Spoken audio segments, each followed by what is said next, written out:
Ayan guys, so yung isang deck nagta-trial fit up na ng wellhead access. Ayan, ipo-focus ko. Ayan. Ayan. Diyan dadaan yung tubo para maghukay ng sa ilalim ng dagat ng langis. Diyan yung matubo dadaan. So kailangan namin i-trial fit up yan para pagdating doon sa sa offshore wala nang problema, kasi kung hindi i-trial fit up yan pagdating sa offshore mahirapan, kasi doon kailangan madalian, kasi mahal ang bayad ng vessel na magbubuhat yung barko.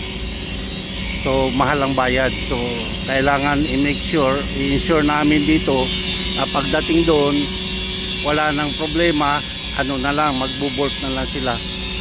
Ayan guys. So yan ang mga importante dito sa sa ganitong trabaho.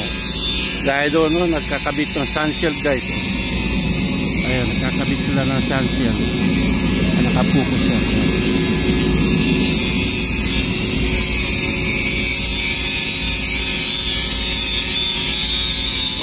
Guys, mga tao busy.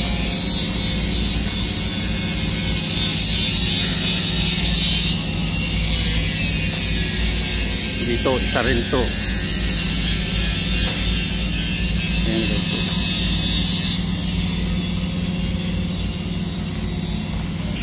ilalim ng isang deck.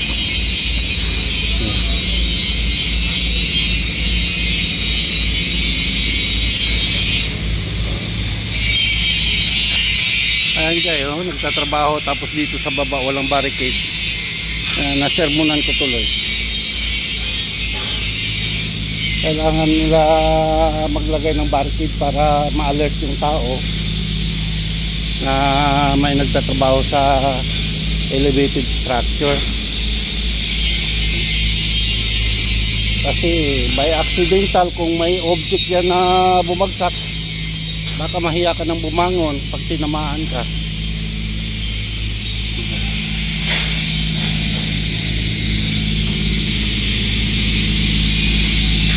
Tagal-tagal pa ito. Next year pa itong delivery ito. Ayan.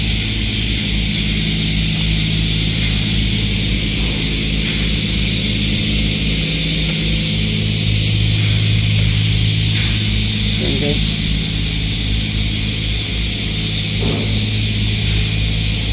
Standard deck lang ito guys, bali 4 na leg.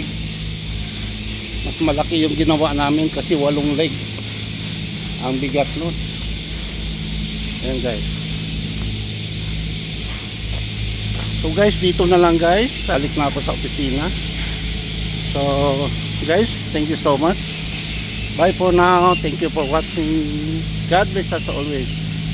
A blissful and blessed Sunday to each and everyone. Bye bye.